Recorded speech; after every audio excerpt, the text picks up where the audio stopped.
Ajá. ¿Me escuchás? Sí, profe. Bueno, a ver, contame qué querías ver. Termo, Termo. De sí. termo no te expliqué nada, ¿no? No, no, no sé nada. Bu- Hiciste clase por Skype, supongo, pero no vi. Bien. Primero, uno asocia termodinámica con calor. Q es M por C por delta T. Q es el calor, puede ser positivo, quiere decir que mi sistema absorbe calor. Q negativo, quiere decir que mi sistema cede calor. M, bueno, es la masa. C es la capacidad calorífica y delta T es temperatura final menos temperatura inicial. O sea, si yo quiero levantar la temperatura de una cierta masa de algo, le tengo que dar calor. Ahora, no el mismo calor a distintas masas no genera el mismo incremento de temperatura. Entonces aparece lo que se llama la capacidad calorífica, que cada sustancia tiene una capacidad calorífica.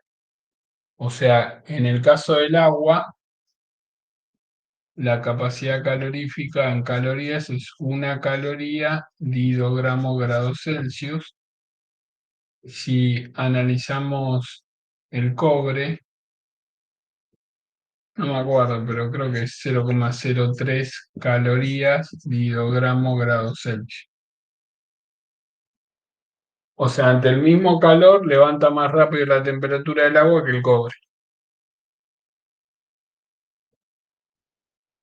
Entonces, cada sustancia tiene una capacidad calorífica que es constante en cierto rango. O sea, cuando las temperaturas tienden a cero, ahí la capacidad deja de ser constante y desde el punto de vista de la física clásica no se puede explicar. Tuvo que venir la cuántica para explicar por qué cuando la temperatura baja, la capacidad calorífica deja de ser constante y tiene una relación que es función de la temperatura. Entonces, esa es la fórmula básica. A veces se habla de QP, que es M por CP por delta T, y QB, que es M por CB por delta T. CP es a presión constante y CB es a volumen constante. Entonces, un sistema puede estar intercambiando calor a presión constante o a volumen constante. Ahora, existe lo que se llama calorímetro, o podés pensarlo cuando te vas de picnic y llevas esas heladeritas que uno dice no tienen cable, pero mantienen fresca la- las cosas que pones adentro. Uno le puede poner refrigerantes, o sea, esos estuches que los pones en el freezer y congelan un líquido adentro y ese líquido es como que absorbe el calor que podría llegar a aumentar de los productos que pones ahí, entonces es como que retarda eh, el aumento de la temperatura. Bueno, eso es un calorímetro. Un calorímetro es un recipiente adiabático y ahí aparece una palabra nueva, adiabático,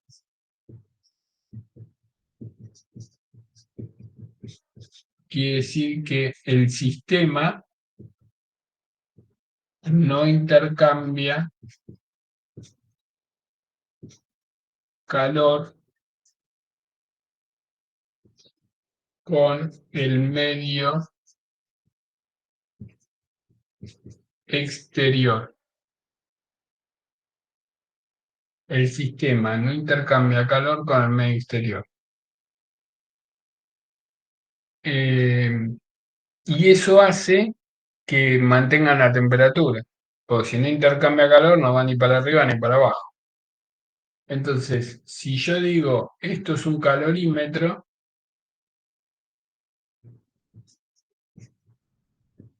en un calorímetro siempre vale que la suma de los calores me tiene que dar cero. Entonces, un calorímetro es un recipiente casi adiabático, porque si no, no existirían las heladeras. Uno dice, me compro una canastita esa que llevo de picnic y listo, porque voy a comprar una heladera. Pero esto a la larga, lo que pones adentro pierde, pierde esa ductilidad y las cosas dejan de estar frías. Entonces, en un calorímetro, si yo de pronto tengo, ponerle agua y le tiro un bloque de metal y el agua está a una temperatura y el metal está a otra temperatura, si tuviese un periscopio para mirar lo que sucede ahí adentro y mediante un sistema electrónico poder medir la temperatura del agua y de esa pieza de metal, lo que sucede es que llega un punto donde la pieza del metal y el agua tienen la misma temperatura, ¿sí? Por eso cuando vos decís, tengo algo caliente, le abrís la canilla y lo tirás para enfriar, porque esa es la idea. Cuando pongo en contacto dos cuerpos que están a distinta temperatura, llega un punto que se hace el equilibrio térmico. ¿Por qué se hace el equilibrio térmico? Porque el cuerpo más caliente cede calor y el cuerpo más frío lo absorbe.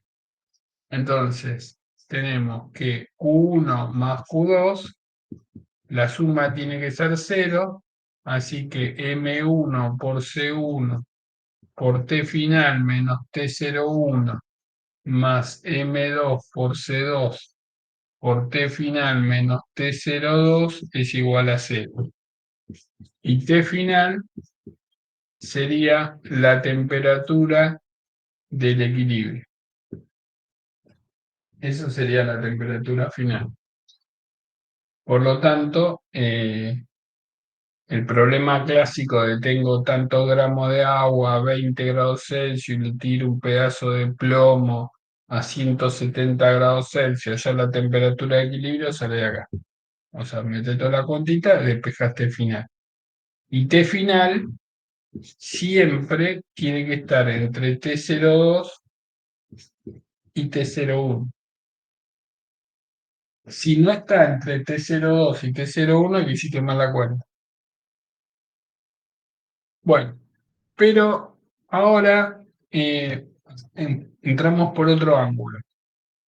Si yo tengo cualquier sustancia, presenta tres estados: sólido, líquido, gaseoso. Esto es lo que te explicaba en la primaria o en la secundaria, no sé. Los tres estados de la materia son sólido, líquido y gaseoso. Bueno, hay dos más que no lo explican, que es el plasma. O sea, un sólido es como vamos perdiendo rigidez a medida que le voy dando calor. El sólido lo imagino como una estructura cristalina donde no hay mucho movimiento y uno eso lo asocia al orden. A medida que le voy dando calor, el sólido se empieza a derretir, se forma líquido, las moléculas tienen más libertad, le doy más calor, o sea, aumento la temperatura y se rompen las ligaduras y pasa a un sistema gaseoso donde las moléculas se desprenden entre sí y se mueven libremente. O sea, en el sólido, el agua congelada, las moléculas, o sea, la molécula es la misma en estado sólido, en estado líquido, en estado gaseoso, nada más que en estado sólido están pegadas, por así decirlo, y tienen forma propia. En estado líquido tienen más movimiento y adoptan la del recipiente. En estado gaseoso es el caos. Cada molécula de agua se mueve para donde se le dé la gana. Pero si yo sigo levantando la temperatura, el juego no termina ahí. Porque si sigo levantando la temperatura, llega un momento que el gas se ioniza. Entonces, cuando el gas se ioniza, aparece un plasma. Y también para el otro lado, si sigo bajando la temperatura a temperaturas muy extremas hacia abajo, aparecen cosas raras. Y eso es lo que se llama la condensación de Bose-Einstein. Pero a nivel del ingreso hay que saber sólido, líquido y gaseoso. Ahora, no toda sustancia cambia de sólido a líquido y de líquido a gaseoso a la misma temperatura. O sea, si yo analizo el agua, entonces el agua sé que el cambio de estado es en 0 y en 100. Estamos hablando con presión atmosférica 1. Si yo me voy a La Paz, a Bolivia, llego a 100 y el agua no hierve, porque tengo menos presión, hierve un poquito más. Y si yo tengo, eso por un lado. Por otro lado, puede ocurrir que yo al agua le agregue sal y se produzca el descenso crioscópico y no se congela a 0, sino un poquito más abajo. Si vos agarrás hielo en la cubetera de hielo y le tirás sal, vas a ver que no vas a tener agua líquida, pero vas a tener como unas gotitas líquidas arriba del hielo. Entonces, tenemos lo que se llama calor de fusión, QF, calor de fusión, que es el calor que necesitas para que el agua pase de sólido a líquido. Y el calor de fusión, el calor latente de fusión, la L, porque el calor de fusión es la masa por el calor latente de fusión. El calor latente de fusión, en el caso del agua, es 80 calorías por gramo.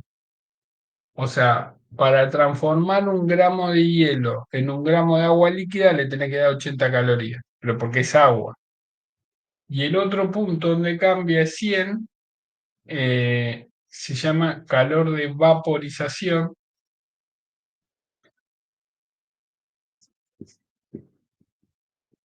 y el calor de vaporización es la masa por el calor latente de vaporización, y el calor latente de vaporización es 540 calorías sobre gramo.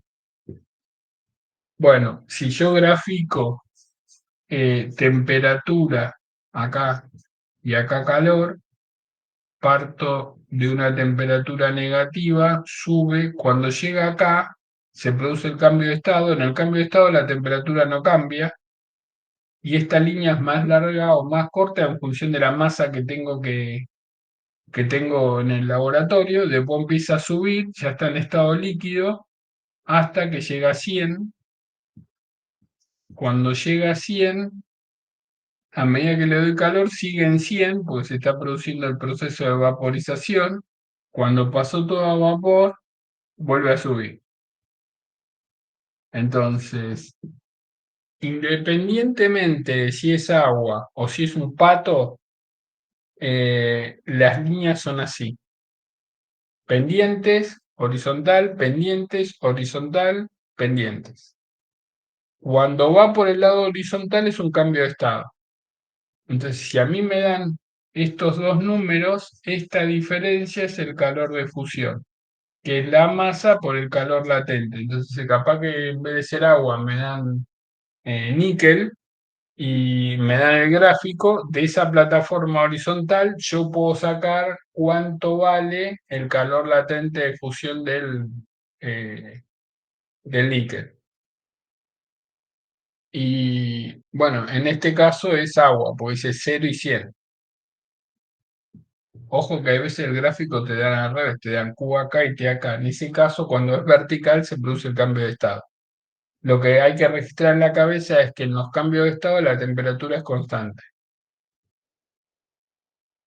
Profe, Bueno, sí, ahí en los dos puntos, cuando está horizontal, sería la diferencia. claro, la diferencia esa te está dando el calor que necesitas para pasar de un estado a otro. Bien. Y otra pregunta, ¿los LB y LF van a ser un dato que te dan ellos o lo tenemos que aprender nosotros? No, te lo van a dar ellos. A ver. O conozcamos la del agua nomás. Me estudio eso nomás. Claro, sí, es como que te digan, eh, es como que te digan, eh, si no te dicen agua, te tienen que decir qué sustancia es. A ver, si a vos te dicen, ¿cuánto vale G? Vos decís 9,8. Claro, No es que la estudiaste, ya la usaste tantas veces, ya está repodrida, pero tenés que saber que ese 9,8 es planeta Tierra. Si vas a Saturno es otro valor, si vas a la Luna es otro valor. Si vas a Marte es otro valor. En Marte la gravedad es un 40% de la de la Tierra. Es decir, si en la Tierra pesás 100 kilos, un buen método para adelgazar es, me mando a Marte, y ahí pesás 40. Así que puedes hacer saltos más altos y más largos. Los partidos de fútbol serían distintos. O sea, cuando acá Pasarela decía que en Bolivia la pelota no dobla, imagínate jugar contra un seleccionado marciano. Vas a jugar a Marte y te meten 15 goles. Pero bueno, siempre hay que prestar atención en el contexto. Una vez que tenemos esto, hay problemas interesantes.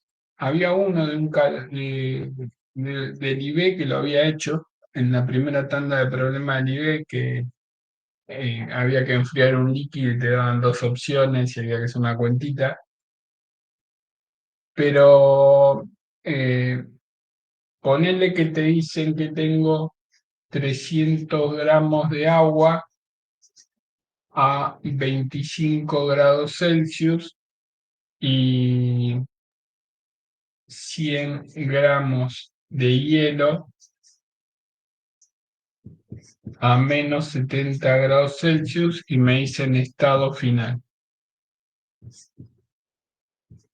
Entonces, ojo que acá no puedo hacer Q1 más Q2 igual cero porque pasan cosas. Porque si estamos hablando de la misma sustancia en dos estados de agregación distintos. Lo que puede ocurrir es, hay que ver si el hielo se descongela y se transforma en agua líquida y sube la temperatura, o si de pronto el agua se congela. Entonces, esto es como la cuenta del almacén. Digo, Q1, vamos por el agua. El agua se va a enfriar, eso está claro, y el hielo va a aumentar la temperatura. Entonces, ¿cuánta temperatura necesita el hielo para llegar a cero? Y es la masa, que es 100, por la capacidad calorífica del hielo, que es 0,5 calorías gramos grados Celsius. En realidad es 0,48, pero para redondear, igual ese dato te lo van a dar.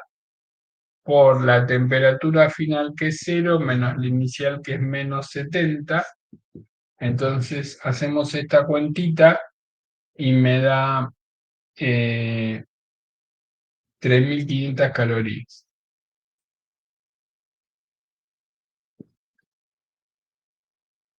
Final menos inicial, positivo. Es decir, para que esos 100 gramos de hielo que están a 70 lleguen a, ¿cómo se dice? Vamos a poner 10 gramos para que no sea tanto. 10, acá 10 y acá va a ser 350. Para que esos 10 gramos de hielo lleguen a 0 grado, no agua líquida, 0 grado hielo, necesito entregarle 350 calorías. Y para que se licúe es 10 gramos por 80 calorías sobre gramo, 800 calorías. Entonces, si el hielo se derrite, para que el hielo se derrita totalmente, le tengo que entregar 1150 calorías. O sea, 350 para llevarlo a cero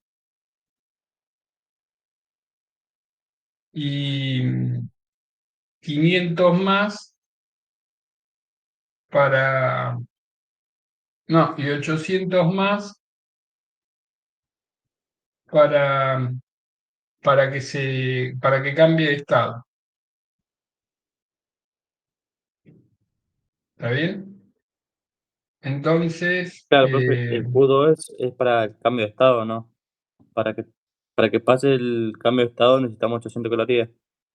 correcto. Sí. Espera que responda una cosa.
Bueno, entonces, ¿de dónde sale el calor? Y el calor sale del agua, que está a 25, que obviamente si yo le tiro 10 gramos de hielo va a bajar la temperatura. Así que tenemos un Q3, que es 300 gramos por una caloría dividido gramo grados Celsius por temperatura final, que es 0,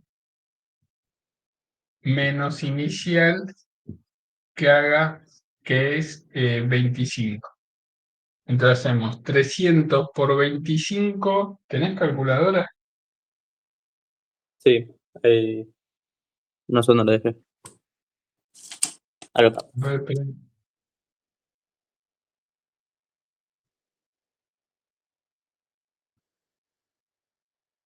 Menos 7500. Menos 7500. Entonces fíjate, ¿ves? Me alcanza, porque para que llegue a hielo, para que se derrita totalmente es 1100 y el agua puede entregar 7500. Entonces lo que va a ocurrir es que vamos a tener 350 más 800. Ahora el hielo ya es agua líquida, entonces más 10 gramos por una caloría dividido gramo grados Celsius por la temperatura final que no sé, menos cero, más el agua que es 300 gramos por una caloría dividido gramo grados Celsius por la temperatura final menos 25 igual cero. Y de ahí despejar la temperatura final. Ahí me ¿Sí? perdí, profe. No, no sé dónde salió esa ecuación. Claro. Y que la suma de los calores es cero. O sea, acá la nota es alcanza para licuar el hielo y subir su temperatura y subir su temperatura. O sea, esto es para llevarlo a cero, esto es para licuarlo. Bueno, ya está todo líquido. Entonces va a levantar la temperatura porque el agua puede entregar más de toda esta caloría. Entonces va a entregar hasta que el hielo derretido en agua líquida tenga la misma temperatura que el agua líquida. Entonces la suma de todo eso me tiene que dar cero y de ahí despejo la temperatura final. Pero ahí no se calentaría la otra agua, profe. ¿Eh? La de 25 grados, perdón, no se enfriaría. Claro, se va a enfriar. Entonces de ahí despejo la temperatura final. Claro. ¿Y por qué todo lo llevamos a 0 grados? Porque el pasaje de hielo a líquido es cero. Claro, en el ¿Está? caso que hubiera estado a 25 y a 110, no sería cero, sí, no sería 100 o no. Claro, tendrías que ver si el agua pasa a vapor o el vapor pasa a agua. Entonces si fuera menos, por ejemplo, si fuera, no sé, menos 500, Claro, ahí suponte. no le alcanza, y no le alcanza, o sea, supongamos que es 500. Le alcanza para llevar a cero, pero no le alcanza para licuarlo totalmente, ¿no? Vamos a hacer eso. Supongamos que acá tengo una cierta masa y que ese calor que entrega es 500 calorías. Entonces, esas 500 calorías, 350 se gastan en llevar el hielo a cero y sobran 150. Estas se gastan en licuar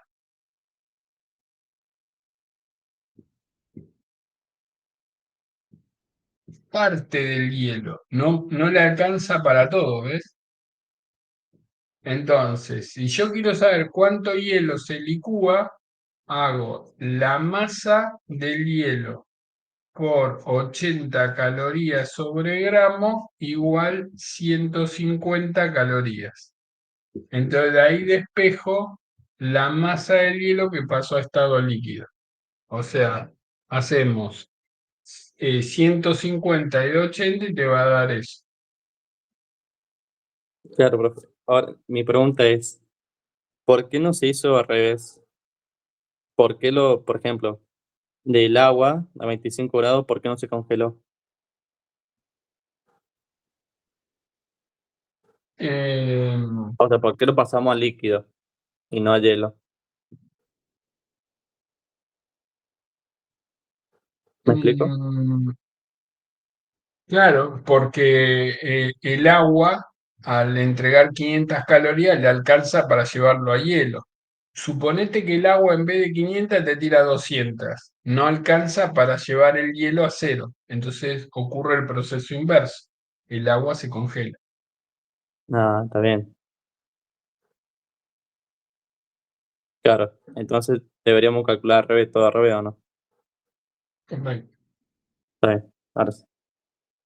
Pero, vamos, otra cosa. Si dijimos que era al revés, antes que sea -70, sea 170, los 10 gramos de hielo. En todo este caso va a ser 10 gramos de vapor. Claro, pero ahí depende. Si tenés hielo y vapor, tenés que ver si el vapor puede entregar calor suficiente para el hielo transformarlo en líquido, después el líquido llevarlo a 100 y después el líquido transformarlo en vapor. Sería una cuenta muy larga. Claro. Y si fuese ¿Ah? de agua a vapor, lo llevaríamos a 100 grados. Sí, Está bien. porque es agua. Si en vez de agua es hierro, tenés que hacer el mismo esquema, pero con la temperatura de fusión del hielo y la temperatura de vaporización del hierro. Está bien. Está bien, está bien.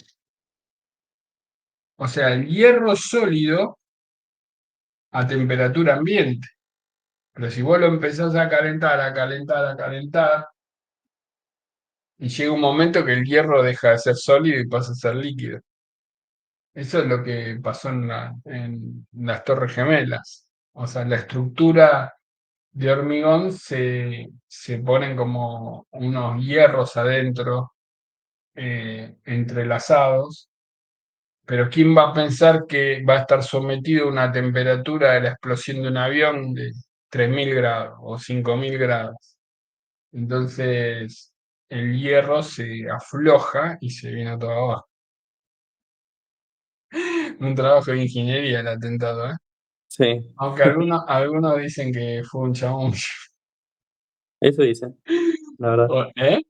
Eso Hay dicen. un, fran- hay un francés que dice que no puede ser que un avión haya hecho eso y que seguramente había explosivos adentro. Y eso le dio pie a Estados Unidos para iniciar la guerra del Golfo y nunca encontró las armas químicas que tenía Saddam Hussein. Viste, siempre está la mitología, ¿no? Vos te crees No el sé. relato que te gusta. Los chinos son asesinos o los chinos están en el año 2050 por la tecnología que manejan. Vos sabés que vos en China hay celulares que, ponele que vos sacás una selfie, tenés un celular ahí, y acá está el celular de tu papá, ¿no? Y están cenando.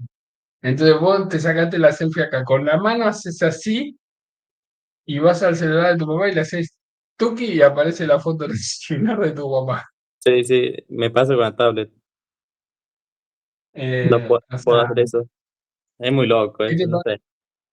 Y bueno, o sea, me acuerdo hace 10 años o más, no me acuerdo, pero que estaban todos locos porque en China te escaneaban la cara cuando ibas caminando y cada puntito decía, acá va Facundo, acá se encuentra Facundo con pirula, y decías, no, porque eso atenta contra la libertad, que qué sé yo, que pin, que pa.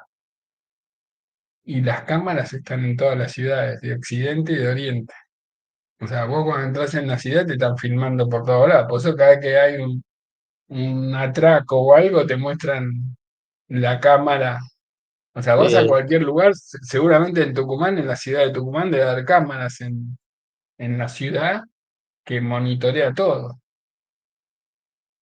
Eh, Así que contra el avance tecnológico y la manipulación, o sea, los manipuladores deben estar re felices hoy en día. ya. ¿Eh? Sí, sí, digo que sí. Tan chocho, ¿no? Y sí, bueno, no importa. Eh, Ahora vamos a termodinámica. Termodinámica, las leyes más importantes son la primera y la segunda y la tercera, que en realidad se llama primera y segunda. Lo que pasa que la cuarta ley se llamó ley cero de la termodinámica, se puso después. Por eso como ya estaba instalada la primera y la segunda, la anterior a esas dos la llamaron ley cero. Pero las más importantes son la primera, que en termodinámica, como en todo, siempre hay que aclarar que tenés cuál es el sistema de estudio. En cuerpo rígido también llego, bueno, acá tengo este cuerpo. Mi cuerpo es la cabeza de la vaca y estudio, o sea, las patas serían el exterior. Entonces me fijo cuáles son las fuerzas que actúan sobre la cabeza de la vaca. Bueno, acá es lo mismo. Tengo un sistema y quiero ver cómo se relaciona el sistema con su entorno. O sea, el entorno es lo que está afuera. Acá. Entonces pasan cosas en el sistema. Se dice que la variación de energía interna del sistema es Q menos W. O sea, mi sistema gana energía si le doy calor, pierde si hace un trabajo. El cuerpo humano es un sistema. O sea, necesitamos comer, porque si no comemos no nos podemos mover. Eh, y entonces está el tema, o sea, te pueden poner con menos o con, esta es la más usual, pero con esta, Q positivo es calor absorbido, o sea, si mi sistema absorbe calor es positivo, si mi sistema cede calor es negativo. W positivo es trabajo eh, realizado por el sistema. W negativo es trabajo hecho por el sistema.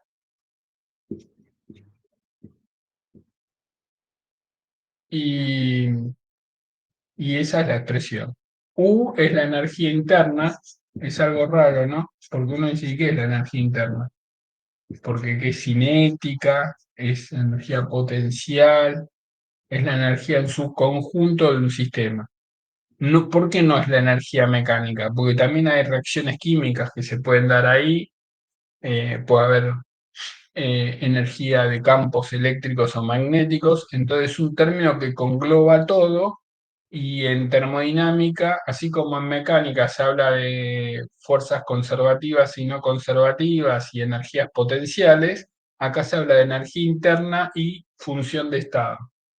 O sea, la palabra que se usa es función de estado cuando nos referimos a algo conservativo que cumple tres cosas cuando es una función de estado, igual que los campos conservativos, que delta U en un ciclo es cero. La palabra ciclo no es como la palabra ciclo de ciclo lectivo o se terminó un ciclo, porque uno asocia ciclo a etapa. En termodinámica, ciclo es vuelvo al origen.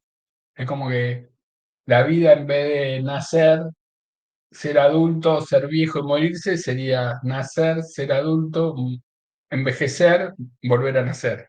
Eso sería un ciclo. O sea, es que yo vuelvo a la situación inicial. Entonces, si hago ese recorrido, el delta U tiene que ser cero.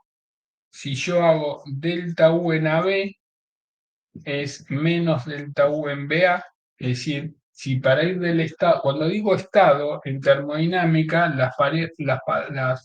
los parámetros medibles son tensión, temperatura, volumen y presión. Entonces, cuando hablo de un estado termodinámico, me tiene que aparecer en la boletita qué temperatura tiene, qué volumen tiene, qué presión tiene. ¿Sí? Entonces, cuando voy de un estado A a un estado B, si la variación fue de 500 calorías, cuando vuelvo de B a A, no importa por el camino que vuelva, tiene que ser menos 500. Otra cosa importante, que la variación de energía entre A y B es independiente del camino.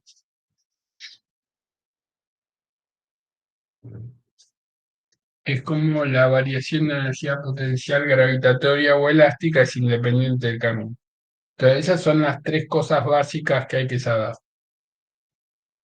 Ahora, en general, bueno, esto se estudió, todo esto surgió por laboratorios, estudiando gases, haciendo cosas raras, lo caliento, lo comprimo, eh, y observan y hacen anotaciones y se estudian transformaciones. Eh, Primero, observa que la diferencia entre la mecánica de Newton, que es aplicar las leyes de Newton a un cuerpo puntual o un cuerpo rígido, pero es un cuerpo.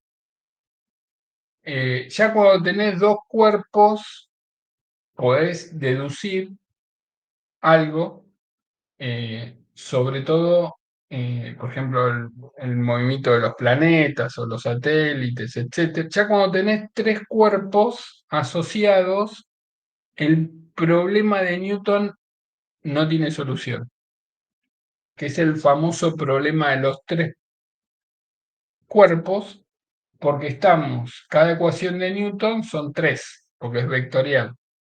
Y si tenés tres cuerpos, está la interacción entre uno y 2, entre 2 y 3 y entre uno y 3. O sea, tenés 9 ecuaciones diferenciales acopladas, no lo puedes resolver.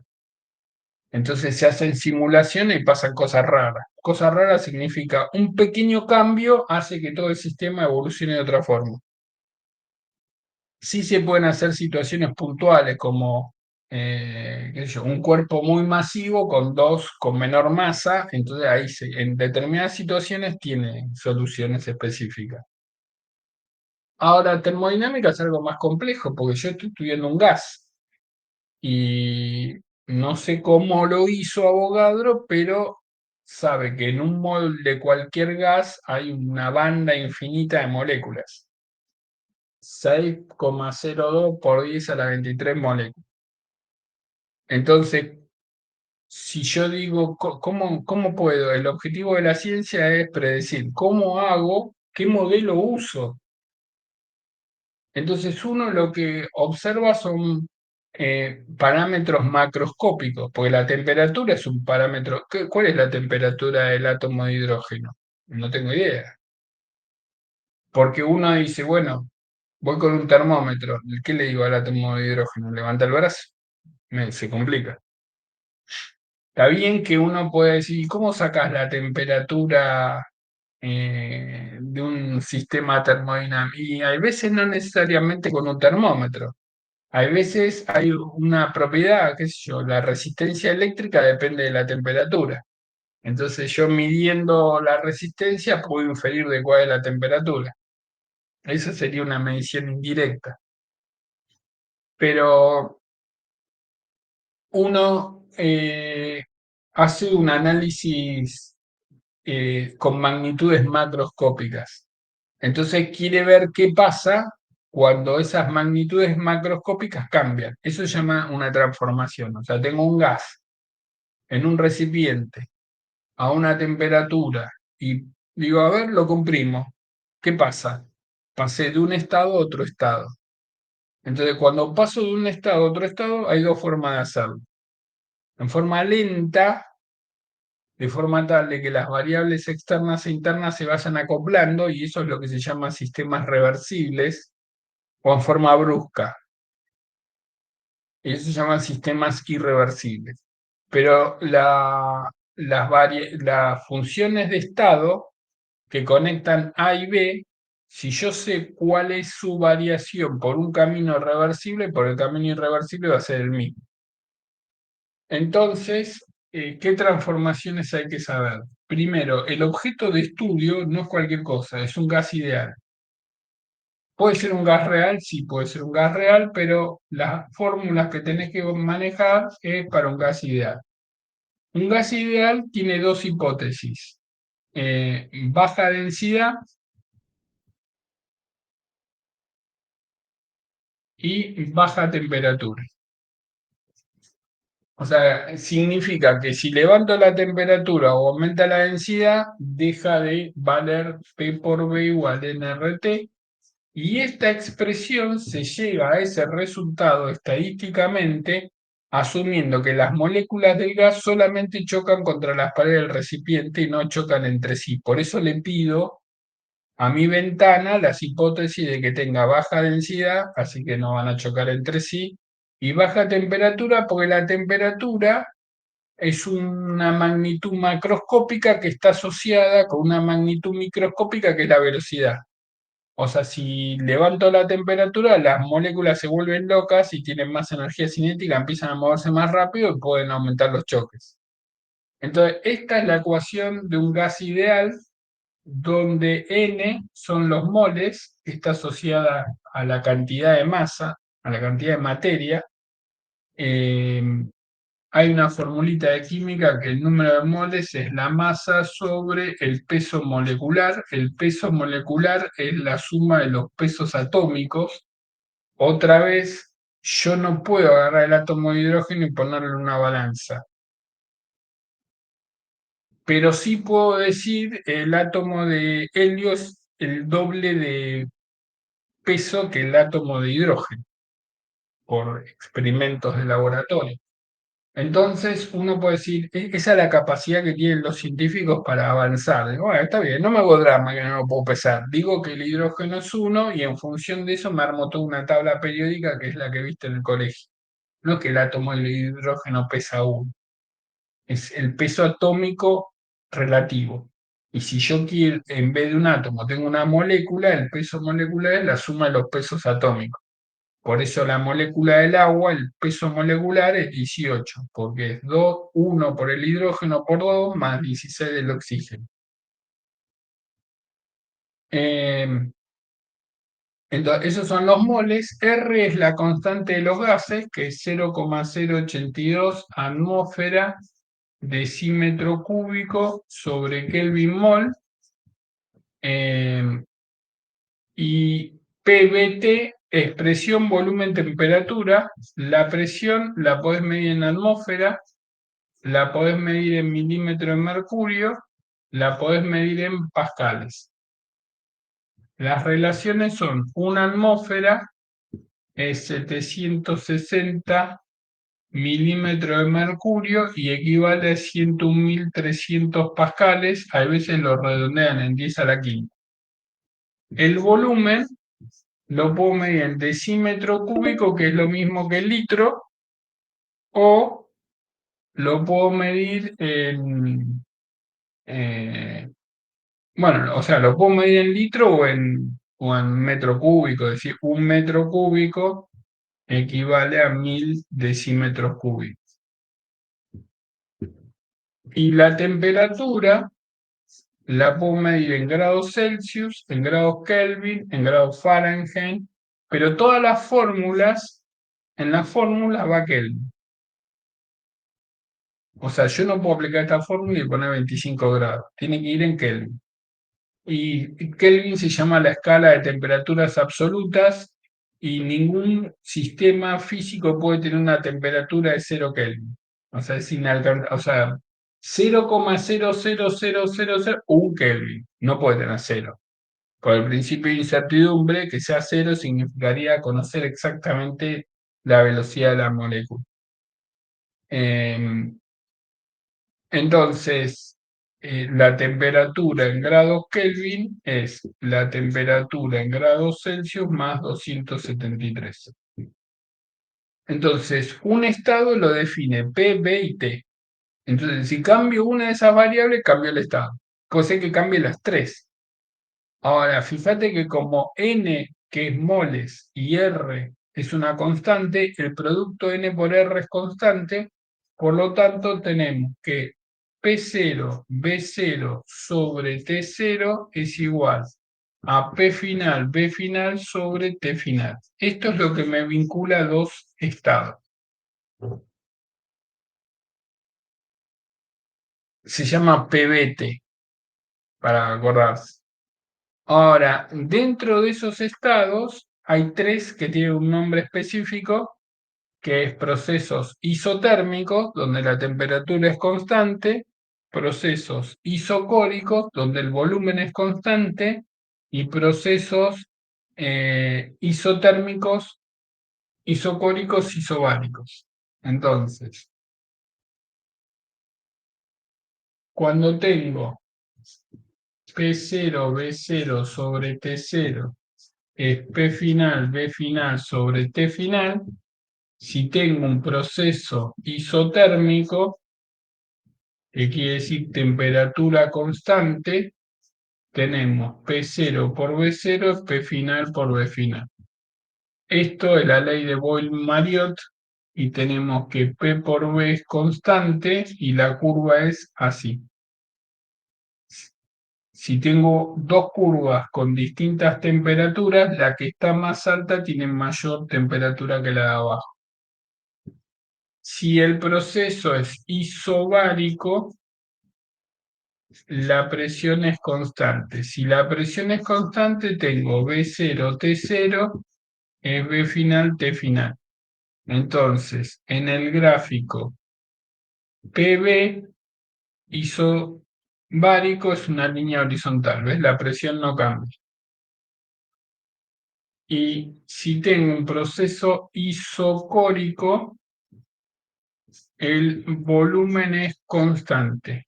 Si el volumen es constante, me queda P0 sobre T0 es P final sobre T final. O sea, vos lo que te tenés que acordar es PBT. Si la temperatura es constante, vuela esto. Si el volumen es constante, vuela esto. Si la presión es constante, vuela esto. Y listo. Y hay otro proceso más que se llama adiabático, que es cuando el sistema no intercambia calor y tenemos una formulita que es P0, B0 a la gamma, es P final, B final a la gamma, donde gamma es CP sobre CB. Bien, avanzamos un montón. Ahora lo que hay que saber es la ecuación del primer principio de la termodinámica, cómo se acomoda según si el proceso es isotérmico, isobárico, isocórico o adiabático. Entonces, la formulita delta U igual Q menos W tiene distinta expresión según la situación que estamos manejando. Entonces, algo que hay que saber, que en un gas ideal, la energía depende solo de la temperatura. Entonces, si el proceso es isotérmico, delta U va a ser cero. Esto quiere decir que Q es lo mismo que W y la fórmula es nRT logaritmo de B final sobre B inicial. Acá puedo poner nRT o puedo poner P por B, es lo mismo, porque es constante en una isoterma. En un proceso isobárico, delta U es Q menos W, Q es NCP por T final menos T inicial. El trabajo es, la presión es constante, así que me queda P por B final menos B inicial. Y esto se puede escribir también como N por CB por T final menos T inicial. Acá delta U también puedo usar la fórmula NCB por T final menos T inicial, porque si la temperatura es constante, me está diciendo que delta U es cero. Si es isocórico, delta U es Q menos W, pero isocórico, como el volumen es constante, no hay trabajo, así que me queda NCB por T final menos T inicial. O sea, la formulita NCB por T final menos T inicial de la variación de energía interna vale tanto para el proceso isotérmico, que obviamente me da cero, como para el proceso isobárico, como para el proceso isocórico. O sea, en cualquier transformación puedo decir que delta U es N por CB por delta T. Y en el proceso adiabático, delta U adiabático Q es cero, así que es directamente menos W.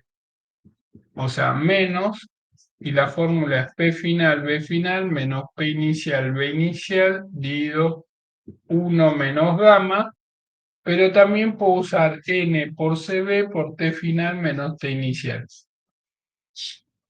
Recordemos que gamma es CP sobre CB, y recordemos que el trabajo en todas las transformaciones se deduce de la integral de P de B.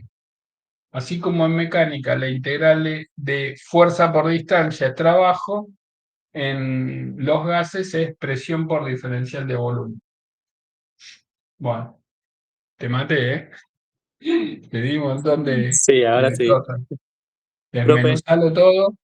Esperá, sí, el viernes vamos a ver entropía y máquinas térmicas, y ahí estás en condiciones de poder ver los problemas. Malena va a explicar otro problema de termodinámica el viernes, de una botella que tiene un corchito y que el corchito oscila. Está buenísimo. Este, o sea, así que este bueno, ejercicio lo puedo hacer con la clase que viene, digamos. sí, sí, sí. Bueno, Lo vas a entender más, porque el que hizo la otra vez no entendería nada porque no viste termodinámica. claro. Entonces, ella tiene la ventaja de que la materia termodinámica dio el final el 20 de diciembre, entonces la tiene ultra super fresca. Lo tiene re claro. Entonces, claro, entonces siempre quiere hacer problemas va a hacer otro problema de termodinámica el viernes. Bueno, bueno, nos vemos el viernes a la misma hora. Dale, Chao. profe. Chao.